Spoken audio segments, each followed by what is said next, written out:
వసంతవల్లరికి స్వాగతం. ఈనాటి వసంతవల్లరిలో సుప్రసిద్ధ కథా రచయిత్రి, అనువాదకురాలు, కేంద్ర సాహిత్య అకాడమీ పురస్కార గ్రహీత శ్రీమతి పి సత్యవతి గారు రచించిన కథ గోవు వింటారు.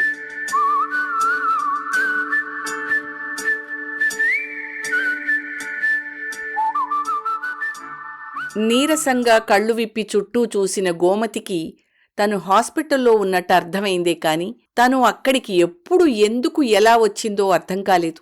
ఈ హాస్పిటల్ తమకి దగ్గర బంధువైన డాక్టర్ తారది సరిగ్గా 2 రోజుల క్రితం చెకప్కి రావడం, ఆవిడ చెప్పిన వార్త విని సంతోషించి చెప్పిన మందులు కొనుక్కు వెళ్లడం గోమతికి తెలుసు. ఇలా మంచం మీద పడుకోవలసి రావడం ఎందుకు సంభవించిందో మాత్రం తెలియడం లేదు. మంచం మీద కూర్చుని చుట్టూ చూసింది గోమతి. ఎదురు మంచం మీద ఓ పూచిక పుల్ల పడుకునుంది.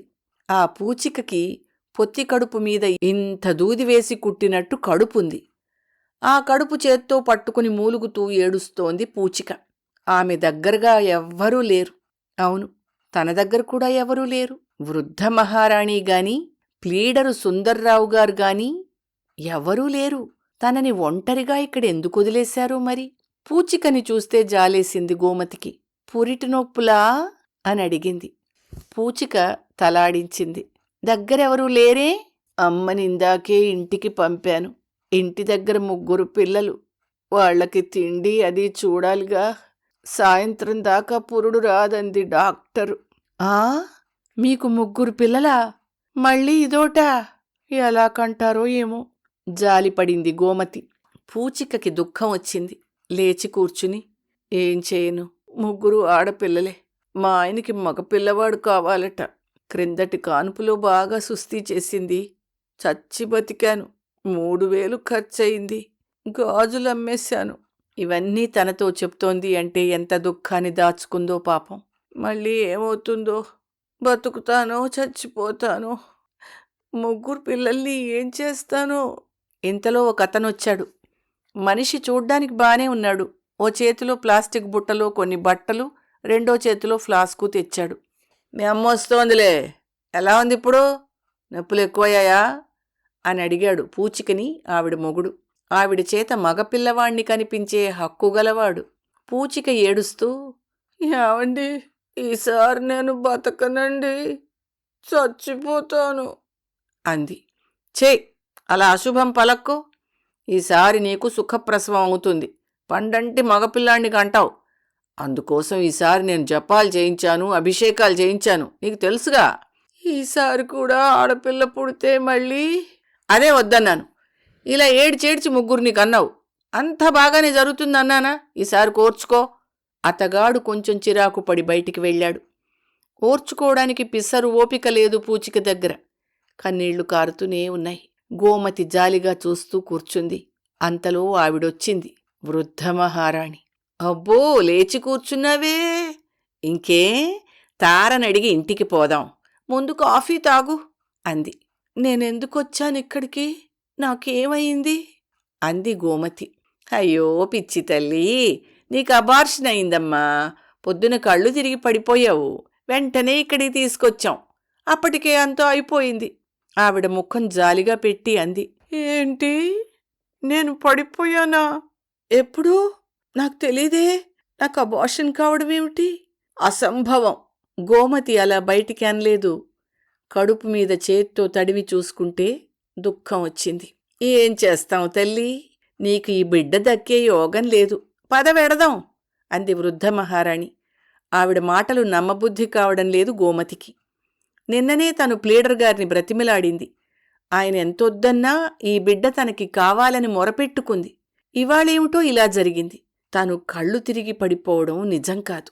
ఈవిడసలు వృద్ధ మహారాణి కాదు, వృద్ధ జంబుకం. తార కూడా నిజం చెప్పదు. ఎవరూ నిజం చెప్పరు. కారొచ్చింది, పద వెడదాం అందావిడ. ఆ క్షణంలో ఆవిడ బ్రహ్మరాక్షసిలా కనబడింది. తనని తినేయడానికి ఎత్తుకుపోతున్న బ్రహ్మరాక్షసి. పూచిక పుల్లకి నెప్పులెక్కువవుతున్నాయిలా ఉంది. మెలికలు తిరిగిపోతోంది. ఇంతలో ఆవిడ తల్లొచ్చింది. కూతురికి మంచినీళ్ళిచ్చి కళ్ళు తుడుచుకుంది. ఈ గండం ఎలా గడుస్తుందో. 7 కొండలవాడా, తండ్రి, నా కూతుర్ని దయచూడు నాయనా. అని దండం పెట్టుకుంటోంది.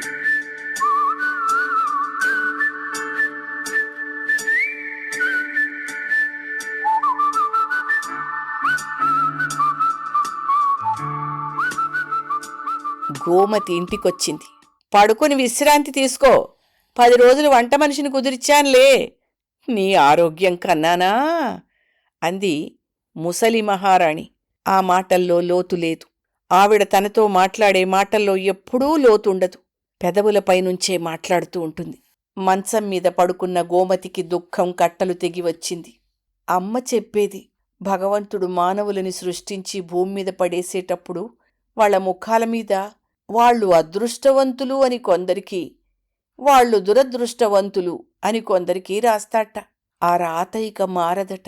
కొందరు పుడుతూనే అదృష్టవంతులుగా పుట్టి జీవితాంతం అలాగే ఉంటారట.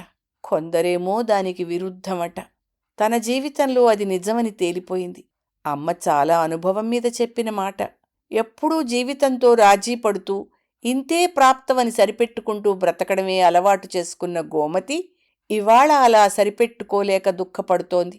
ఇంతవరకు తనకేదీ లభించలేదు. తను దేనినీ కోల్పోలేదు. తన దగ్గర ఏమీ లేదు. కాని ఇవాళ తన దౌర్భాగ్యపు జీవితంలోకి వెలుగురేఖ వచ్చిందని ఒక్క క్షణం సంతోషించేసరికి ఆ రేఖ మాయమైపోయింది. అందుకే గోమతికి దుఃఖం ఉపశమించటం లేదు. ఆ దుఃఖపు వెల్లువకే శక్తుంటే అది ఈ కపట ప్రపంచాన్నంతా ముంచి తనలో ఇముడ్చుకునుండేది. కాని ఆ దుఃఖానికి శక్తి లేదు. అది తనలో తానే మిడిపోవలసిన దుఃఖం. ప్రపంచాన్ని ముంచివేసే శక్తి దానికి లేదు. అది వరకు ఎంతటి బాధనైనా, ఎంతటి దుఃఖాన్నైనా అవలీలగా దిగమింగుకుని నిర్లిప్తంగా బతకడానికి అలవాటు పడిన గోమతికి ఎంత తుడుచుకున్నా కంటి తడి ఆరడం లేదు. ఆ కన్నీళ్ల తడికి ఆమె గుండె మంట చల్లారడం లేదు. మన గోవు మంచిగా చదువుకుంటుందండి, దానికి డాక్టర్ చెప్పించాలి అనేది అమ్మ తన చిన్నప్పుడు. ఆవిడ తనని ముద్దుగా గోవు అని పిలుచుకుంటూ గోవులా ఎలా ఉండాలో నేర్పుతూ పెంచింది. తను కనీసం మెట్రికైనా చదవకముందే నాన్న పోవడం, కుటుంబ పరిస్థితి తల్లక్రిందులైపోవడం, అన్నయ్య ఉద్యోగం మీద వదినే కాకుండా అమ్మా తను కూడా ఆధారపడ్డం, వదిన అంతలో ఉద్యోగంలో చేరడం, అమ్మ ఆ ఇంటి పని మనిషిగా మారడం అన్నీ జరిగిపోయాయి చాలా వేగంగా. అప్పుడే అమ్మ తనకి చెప్పింది కొందరు దురదృష్టవంతులుగా పుడతారని, తను ఆ జాతికి చెందినది అని. అమ్మకి జీవితానుభవం వల్ల ఎన్నో నిజాలు అర్థమయ్యాయని, ఆవిడ చెప్పేవన్నీ సత్యాలని గోమతి నమ్మింది. దానికి తగ్గ రుజువులు కూడా దొరికాయి ఆమెకి. ఆవిడ అనారోగ్యానికి గురవడం, తగ్గ ఖరీదైన మందులు, ఖరీదైన ఆహారము ఇప్పించలేకపోవడం వల్ల ఖాళీ అయిన పని మనిషి స్థానాన్ని తాను భర్తీ చేయడం కూడా వెంట వెంటనే జరిగిపోయాయి. తల్లిదండ్రులు ఇచ్చిన ఆస్తులేమీ లేకుండా చిన్న చిన్న ఉద్యోగాలు చేసుకుంటూ బ్రతుకుతున్న అన్నా వదినలు గోమతి పెళ్లి గురించి ఆలోచించారు. కానీ అది వాళ్లకి అందుబాటులో లేదని అర్థమై మౌనం వహించారు. గోమతి ఇంట్లో ఏదో చీర కట్టుకుని బుద్ధిగా పనిచేస్తూ పడుండడం వల్ల వాళ్లకి ఆమె గుండెల మీద కుంపటిగా కాక, ఉద్యోగాలు చేసుకుని ఇంటికొచ్చే వేళకి అన్నీ అమర్చిపెట్టే మనిషిగా తెలిసొచ్చి ఆమెను పోగొట్టుకోవడం ఇష్టం లేక కూడా కొంత మౌనం వహించారు. అలా అలా గోమతికి వయసు పెరుగుతూనే వచ్చింది. సూదికి దారం ఎక్కకపోవడం, బియ్యంలో పురుగులు కనబడకపోవడం, అక్షరాలు కనబడకపోవడం మొదలెట్టాయి. అక్షరాలు కనబడకపోతే పీడాబోయే, బియ్యంలో పురుగులు కనబడకపోతే ఎలా? వెళ్ళి కళ్ళజోడు వేయించుకో, చత్వారం వచ్చింది కాబోలు, 40 వచ్చినాయి, నాకన్నా 3 ఏళ్లు పెద్దటగా నువ్వు, మీ అమ్మ అంటూండేది అని డబ్బులు కూడా ఇచ్చి కళ్ళజోడు వేయించుకురమ్మని పంపింది వదిన. సరిగ్గా అప్పుడే గోమతి జీవితం మలుపు తిరిగింది. క్రిమినల్ లాయరుగా పేరు ప్రఖ్యాతులు బాగా ఉన్న ప్లీడరు సుందర్రావు గారు పెళ్లి చేసుకోవాలని నిర్ణయించుకున్నారనే వార్త పెళ్లిళ్ల పేరయ్య పరమేశ్వరం చెవిన పడింది. ముందు ఆయన కొంచెం ఆశ్చర్యపడి ఆ వెంటనే సంచి పుచ్చుకుని బస్సెక్కి సుందర్రావు గారింటికి వెళ్ళి ఆయన అక్కగారైన స్వరాజ్యలక్ష్మి గారిని కలిసి పెళ్లి విషయం ప్రస్తావించాడు. ఆవిడ పరమేశ్వరాన్ని సాక్షాత్తు పరమేశ్వరుడే ప్రత్యక్షమైనంత ఆనందంగా ఆహ్వానించింది. అవును పరమేశ్వరం, సుందరం పెళ్లి చేసుకోవడానికి ఒప్పుకున్నాడు. నేనే నీ కబురు పెడదాం అనుకుంటున్నాను, ఎక్కడైనా సంబంధం చూడు అంది. మరి భార్య పోయి 12 ఏళ్లాయే, ఇన్నాళ్ళు ఎందుకు ఊరుకున్నట్టు? ఆహా, ఇతనికి ఈడు మించిందని కాదు, మగవాడికి ఈడేమిటిలే అన్నాడు పరమేశ్వరం. అప్పుడేమో పిల్లలు చిన్నవాళ్ళు, సవిత్తల్లి పిల్లల్ని ఎలా చూస్తుందోనని వాడు పెళ్లి చేసుకోలేదు. పైగా నా ఒంట్లో ఓపిక ఉండేది. ఇప్పుడు నేను పెద్దదాన్ని అయ్యాను, పిల్లలు ఎదిగారు. ఆడపిల్ల పెళ్లి చేసుకుని వెడుతుంది, మగ పిల్లాడు చదువుకు వెడతాడు. ఈ వయస్సులో నన్ను వాణ్ణి కనిపెట్టుకుండే బొమ్మ కావాలిప్పుడు మాకు అంది ఆవిడ. ఆంధ్రదేశంలో ఆడపిల్లలకి ఏం కొదవమ్మా, కట్నం ఎంతలో ఉన్నట్టు కట్నం లేదు, ఏమీ లేదు. మంచి బుద్ధిమంతురాలైన అమ్మాయిని చూడు పరమేశ్వరం. ఓ, మా ఊళ్ళో లాయర్ సుశీల గారున్నారు. ఆవిడికి 42 ఏళ్ళు. ఇప్పుడిప్పుడే ఆవిడికి పెళ్లి మీద ఆలోచన పోయింది. లాయరు సుశీల గారైతే సుందరం గారితో పాటు కోర్టు పని అది చూస్తారు, పైగా ప్రాక్టీసులో సాయం చేస్తారు. ఏమంటారమ్మా? మనకి లాయర్లు డాక్టర్లు వద్దు పరమేశ్వరం, వాళ్లకు కూడా చేసి పెట్టేవాళ్ళెవరిక్కడ? మంచి పనిమంతురాలైన అమ్మాయిని, 40 అయినా పర్వాలేదు, కాస్త పొంకంగా ఉన్న అమ్మాయిని చూడు. కావాలంటే పెళ్లి ఖర్చుకు బట్టలకి మనమే కాస్త డబ్బిద్దాం అన్నది స్వరాజ్యలక్ష్మి. మరి సుందర్రావు గారిని కూడా అడగడం మంచిది కదమ్మా, ఆయనేమంటారో? వాడి మొహం, అస్తమాను కేసులు వాడును. వాడికి ఏం కావాలో వాడికి ఏం తెలుసును? నేను చెప్పినట్టు అన్ని విధాలా సరిపోయే సంబంధం చూసుకురా పరమేశ్వరం అన్నది ఆవిడ. సుందర్రావు గారి అక్కగారు స్వరాజ్యలక్ష్మి గారు. ఆవిడ తన 20వ ఏటనే వితంతువై కొంత ఆస్తి మనోవర్తిగా తీసుకుని తమ్ముడి ఇంటికొచ్చారు. ఆవిడ ఆస్తి ప్రస్తుతం సుందర్రావు గారు నివసిస్తున్న భవంతి, కొన్ని కాసుల బంగారం, కొంత వెండి, చాలా సామాను వగైరాలు. తమ్ముడిని తను కనిపెట్టుకుని ఉండడం, తమ్ముడు తనను వృద్ధాప్యంలో చూసుకోవడం వారి ఒప్పందం. ఆ ఒప్పందం ప్రకారం ఇప్పటి వరకు జరుగుతూ వచ్చింది. సుందర్రావు గారి మొదటి భార్య వరలక్ష్మి కూడా స్వరాజ్యలక్ష్మి గారి కనుసన్నల్లోనే మెలుగుతూ ఉండేది. ఆమె పోయాక పిల్లల్ని సవిత్తల్లి సరిగ్గా చూడదేమోననే భయంతో అతను కూడా పెళ్లి మాట తలపెట్టలేదు. అయితే ఎంతటి దుఃఖానికైనా కాలపరిమితి ఉంటుందని, అది సహజమైన కోర్కెలకి అడ్డుకట్ట వేయజాలదని, ఆ సహజవాంఛా పరిపూర్తి కోసం మనుష్యులు వేరే మార్గాలు వెతుక్కోవలసి వస్తుందని ఆమెకి త్వరలో అర్థమైంది. పోని ఎవరి బాధలు వాళ్లవి అని సరిపెట్టుకోలేని పరిస్థితి ఏర్పడింది. ఆ ఇంట్లో పనిచేసే పని మనుషులు కొందరు, వంట మనుషులు కొందరు ఆయన్ని ఆకర్షించడం, ఆ విధంగా వారు ఆ ఇంట్లో ఒక ప్రత్యేక స్థానం సంపాదించడానికి ప్రయత్నించడం, వారిని తను పనులలో నుంచి తొలగించి ఇంటిని శుభ్రం చేస్తూ ఉండడం. ఈ కార్యక్రమంలో అలసిపోయిన స్వరాజ్యలక్ష్మి గారు సుందర్రావుని చూసుకోవడానికి, అతని సహజమైన కోర్కెలు తీర్చడానికి చట్టసమ్మతమైన మనిషి అవసరమేననే నిర్ణయానికి వచ్చారు. ఆ ప్రయత్నంలో లాయర్ సుశీల కూడా కబుర్లు పంపింది. కానీ లాయర్ సుశీల తనకిష్టం లేదు. తమ్ముడికి భార్య అవసరం, కానీ ఇంట్లో లాయర్ల అవసరం లేదని స్పష్టంగా గ్రహించింది ఆవిడ. ఆ విధంగా ఆజ్ఞ అందుకుని ఇంటికొచ్చిన పరమేశ్వరం తన భార్య తాయారమ్మతో సుందర్రావు గారికి ఎలాంటి అమ్మాయిని చూడాలో వివరించాడు. ఆవిడ ఆ సంగతి వినగానే, అదేమిటండి, ఎవరో ఎందుకు, మన వెంకట్రావు చెల్లెలు గోవు ఉందిగా, పాపం దాన్నో ఇంటిదాన్ని చేసి పుణ్యం కట్టుకోండి. వాళ్ళ వదిన కట్నం ఇచ్చి దానికి జన్మలో పెళ్లి చెయ్యదు. దానికి కూడా మొన్ననే 40 దాటాయి. తల్లి లేని పిల్ల, 10 ఏళ్ల తేడా పర్వాలేదులేండి, మీ పుణ్యమా అని అది సుఖపడుతుంది అని కర్తవ్య బోధ చేసింది. పరమేశ్వరానికి భార్య సలహా బాగా నచ్చింది. రెండో పెళ్లివాడి సంబంధమా అని వెంకట్రావు భార్య పరమేశ్వరాన్ని తిట్టి సంబంధం కుదరకుండా వీలైనంత అడ్డుపడింది. కానీ పాపం వెంకట్రావు ఈ విషయంలో తన చెల్లెలి పక్షాన నిలబడి పెళ్లి జరిపించాడు. ఆ విధంగా గోవు ఆ ఇంట్లో అడుగుపెట్టింది. అమ్మాయి గోమతి, ఇలా రా తల్లి అని ఎంతో ఆప్యాయంగా పిలిచే స్వరాజ్యలక్ష్మి గారు, పిన్ని అని గౌరవించే పిల్లలు, పెద్ద ఇల్లు, నగలు, చీరలు, మంచి భోజనం, అంట్లు తోమడానికి పని మనిషి, బట్టలు తొక్కడానికి చాకలి. గోమతికి అంతా బాగానే ఉంది ఆ జీవితం. తన దురదృష్టపు జాతకంలో మార్పు వచ్చి అదృష్టం ప్రవేశించిందేమోనని ఆమె అనుకోబోయింది. కానీ స్వరాజ్యలక్ష్మి గారు తనని అమ్మాయి, తల్లి అని సంబోధించడం పని చేయించుకోవడానికేనని, పిల్లలు పిన్ని అని గౌరవించడం పైపైకేనని, తనతో వారికి ఎలాంటి స్నేహభావమూ లేదని, సుందర్రావుకి తను కేవలం భోజనం పెట్టి తదితర అవసరాలు తీర్చే మనిషేనని గ్రహించడానికి ఎక్కువ కాలం పట్టలేదు గోమతికి. మళ్ళీ తను గోవులా ఉండాల్సిందేనని తెలుసుకుని అలాగే ఉంటూ వచ్చింది.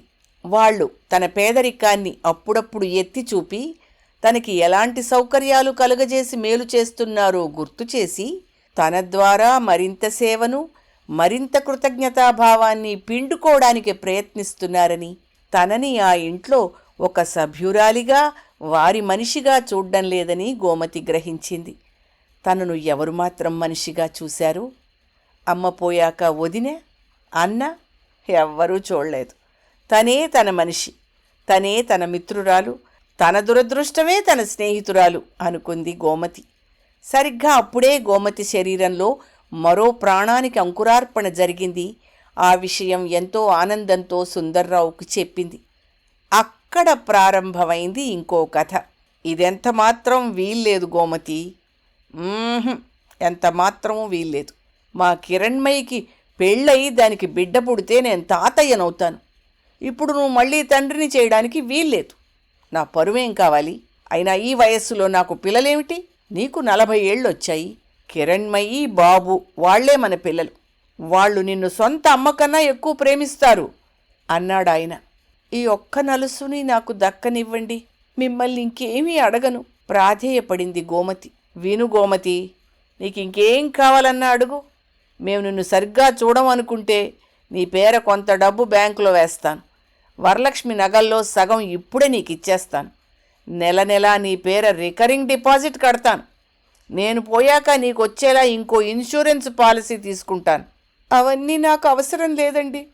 నేను డబ్బులో పుట్టి పెరగలేదు. ఉన్నదాంతోనే నాకు సంతృప్తి. కానీ నా బిడ్డ అనేది ఈ ఒక్కటే. నా మాట విను. ఈ బిడ్డ పుట్టడం వల్ల ఎన్నో సమస్యలు వస్తాయి. తార దగ్గరికి వెళ్ళి అబార్షన్ చేయించుకో. ఈ వయస్సులో పిల్లల్ని కనడం బాగోదు. ఈ వయస్సులో పెళ్లి చేసుకోవడం బాగుందా? ఈ వయస్సులో వయసొచ్చిన ఆడపిల్ల పడక గది పక్కనే భార్యతో పడుకోవడం బాగుందా? ఈ వయస్సులో జుత్తుకి రంగు వేసుకోవడం బాగుందా?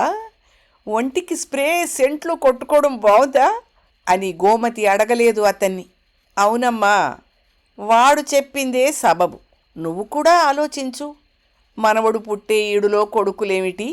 నువ్వు మాత్రం వయస్సులో తక్కువా? నీ ఈడుకి నిజంగా కిరణ్మయి అంత కూతురుండాల్సిన మాటే కదూ అని సన్నాయి నొక్కులు నొక్కింది ఆ వృద్ధ మహారాణి జంబుకం స్వరాజ్యలక్ష్మి. ఇలా 2 రోజుల అనంతరం తనకి తెలియకుండా తను ఇక్కడ ఈ హాస్పిటల్లో తన సర్వస్వం పోగొట్టుకుని ఒట్టి చేతులతో మళ్ళీ సుందర్రావు గారి ఇంట్లో తేలింది గోమతి. అవతల గదిలో అందరూ టీవీ చూస్తున్నారు. దామ్మ గోమతి, నువ్వు కూడా వచ్చి కూర్చో. ఒక్కతివి ఏం పడుకుంటావు? పోయిన దానికి బాధపడకూడదు. నువ్వు అలా ఉంటే మాకేమీ బాగుండదు అని చెయ్యి పట్టుకుని లేవదీసింది ఆ వృద్ధ మహారాణి. గోమతి లేచి వెళ్ళి హాల్లో కూర్చుంది. అందులో 3 ఆడవాళ్లు. స్త్రీలు చాలా పురోగమించారని, ఇందిరాగాంధీ దానికి ఉదాహరణ అని, స్త్రీలు విమానాలు నడిపేస్తున్నారని, బిజినెస్సులు చేస్తున్నారని, స్త్రీలు గవర్నర్లయ్యారని 10 పేర్లని పదే పదే చెప్పి ఈ 10 మంది స్త్రీల ప్రగతే భారతదేశ స్త్రీల గతి అని నొక్కి వక్కాణించింది. ఇంతలో ఇంకొక ఆవిడ నీతో పూర్తిగా ఏకీభవిస్తానని, నేను కూడా ఆశావాదినని చెప్పింది. మొత్తానికి అందరూ కలిసి ప్రపంచం అంతా సుఖంగా ఉందని, అంతా ప్రగతే తప్ప ఇంకేమీ లేదని, అందరూ కూడా వెండి అంచుల్నే చూడాలి గాని నల్ల మబ్బుల్ని చచ్చినా చూడకూడదనే తీర్మానించి చిరునవ్వులు నవ్వి నమస్కారాలు పెట్టేశారు. గోమతికి వాంతి, దాంతోపాటు దుఃఖమూ కలిగాయి. 40 కోట్ల స్త్రీలోకంలో 20 మంది అత్యున్నత స్థానంలో ఉన్నారని మురిసిన ఆ స్త్రీలని చూసి. వెంటనే ఆమెకి తారాదేవి హాస్పిటల్లో 4వ కానుపులో తన బ్రతుకో చావో తేల్చుకోవడానికి సిద్ధమవుతున్న పూచిక గుర్తొచ్చింది. మాయ చేసి మత్తు పెట్టి అబార్షన్ చేయించిన తనూ గుర్తొచ్చింది. స్వంత కొడుకింట్లో పని మనిషి కన్నా హీనంగా బ్రతికిన అమ్మ గుర్తొచ్చింది. నూతిలో పడి చనిపోయిన స్నేహితురాలు కాత్యాయిని గుర్తొచ్చింది. పూచిక బ్రతికిందా? ఆమెకీసారి మగపిల్లవాడు పుట్టాడా? అయ్యో అనుకుంది గోమతి. మర్నాడు ఇంజెక్షన్ చేయించుకోవడానికి హాస్పిటల్కి వెళ్లిన గోమతికి పూచిక తల్లి ఫ్లాస్కుతో ఎదురయ్యింది. మీ అమ్మాయి ప్రసవించిందా? ఎలా ఉంది? అడిగింది గోమతి. ప్రసవించిందమ్మా, మళ్ళీ ఆడపిల్లేను. అల్లుడు నిన్నట్నుంచి హాస్పిటల్ గుమ్మం తొక్కలేదు అని కళ్ళు తుడుచుకుంది. ఇంజెక్షన్ చేయించుకుని ఇంటికి వచ్చిన గోమతికి గుమ్మంలో ఎదురైన స్వరాజ్యలక్ష్మి మనిషి వేషంలో ఉన్న తోడేలుగా కనిపించింది. తను ఇంటికి వచ్చి 2 రోజులైనా ఇంతవరకు కనిపించని ప్లీడర్గారు పెద్ద మనిషి మొహం తగిలించుకున్న దొంగలా అనిపించాడు. అవును, ఏమైనట్టు ఆయన? హైకోర్టులో అర్జెంటు కేసుండి హైదరాబాద్ వెళ్ళినట్టు చెప్పారు. కానీ నిజం అది కాదని, వ్యాసెక్టమీ చేయించుకోవడానికి అక్కడున్న డాక్టర్ మిత్రుడి దగ్గరికి వెళ్ళాడని, ఉన్న ఊళ్ళో ఆ పని చేయడానికి ఇష్టం లేకపోయిందని తర్వాత తెలిసింది గోమతికి. అప్పుడు ఆమె కళ్ళలో 40 ఏళ్లుగా కాపురం ఉండిపోయిన బెరుకు, బెదురు, దైన్యం, నిస్సహాయత మాడి మసైపోయేలా ఒక్క చూపు చూసింది గోమతి. తన పాలు పితుక్కుని రక్తం పిండుకోవడానికైనా వెనుదీయని మనుషుల్ని, వారి హింసా ప్రవృత్తిని అర్థం చేసుకున్న గోవు ఒక్కసారిగా దిక్కులు పిక్కటిల్లేలాగా రంకెవేసి తన కొమ్ములతో కనపడ్డవారినల్లా పొడిచి కుమ్మి వదిలినట్టు గోమతి విశ్వరూపం దాల్చింది. అప్పుడామెకి తోడేలు మొహం తగిలించుకున్న స్వరాజ్యలక్ష్మి అసలు ముసలి స్వరూపం కనిపించింది. దొంగ మొహం తగిలించుకున్న ప్లీడరుగారి పిరికి మొహం కనిపించింది. వాళ్ల మేడ, వాళ్ల సంపద, వాళ్ల నగలు పనికిరాని పేకముక్కల్లా కనిపించాయి. తోడేలు మొహాన్ని ఊడదీసి కసువులో పారేసింది. దొంగ మొహాన్ని ఉతికి పెరట్లో ఆరేసి నిజం మొహంతో తిరగరా పిచ్చినాయనా అని గాండ్రించింది. పూనకం వచ్చిన దానిలా గర్జించింది. ఆమె ఆజ్ఞ లేనిదే ఇంట్లో ఎవ్వరూ ఏమీ చేయడానికి వీల్లేదని శాసించింది. అయినా ఆమె ఆవేదన అణిగిపోలేదు. ఆమె పగ చల్లారలేదు. ఆమె శోకం క్రోధాగ్నై ఆ ఇంట్లో వారి అహంకారాలను నిలువెల్లా దహించింది. ఆమె వంటింట్లో నుంచి వీధిలోకి వచ్చింది. పూచిక పుల్లల్ని, గోవుల్ని పోగేసి హిదీ మీ బ్రతుకు అని చెప్పింది. తమ్ముడికి పెళ్లి చేసి అప్పనంగా పని మనిషిని తెచ్చుకున్న సంతోషం హరించిపోగా ఆ పోట్లగొడ్డును చూసి హడిలిపోయి మంచం పట్టింది స్వరాజ్యలక్ష్మి. గోమతి తన పడక గదిలోకి ప్రవేశాన్ని నిషేధించాక, ఆ తలుపులు తన కోసం ఇక తెరుచుకోవని తెలిసాక, ఇండియన్ పీనల్ కోడ్లోని ఏ సెక్షన్ ప్రకారం తనకిలాంటి శిక్ష పడిందో అర్థం కాలేదు సుందర్రావుకి.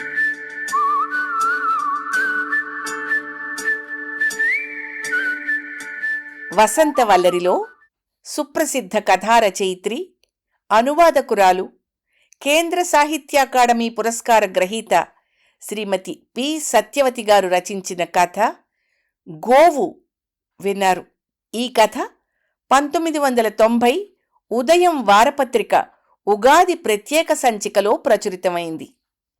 వసంతవల్లరిలో ఇవాల్టి కార్యక్రమం మీకు నచ్చిందని ఆశిస్తున్నాను.